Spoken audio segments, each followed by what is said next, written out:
Section 4. The times, places and manner of holding elections for senators and representatives shall be prescribed in each state by the legislature thereof, but the Congress may at any time by law make or alter such regulations, except as to the places of choosing senators. The Congress shall assemble at least once in every year, and such meeting shall be on the first Monday in December, unless they shall by law appoint a different day. Section 5. Each house shall be the judge of the elections, returns and qualifications of its own members, and a majority of each shall constitute a quorum to do business, but a smaller number may adjourn from day to day, and may be authorized to compel the attendance of absent members, in such manner, and under such penalties as each house may provide.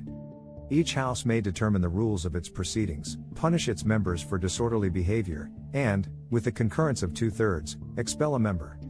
Each house shall keep a journal of its proceedings, and from time to time publish the same, excepting such parts as may in their judgment require secrecy, and the yeas and nays of the members of either house on any question shall, at the desire of 1/5 of those present, be entered on the journal. Neither house, during the session of Congress, shall, without the consent of the other, adjourn for more than 3 days, nor to any other place than that in which the two houses shall be sitting.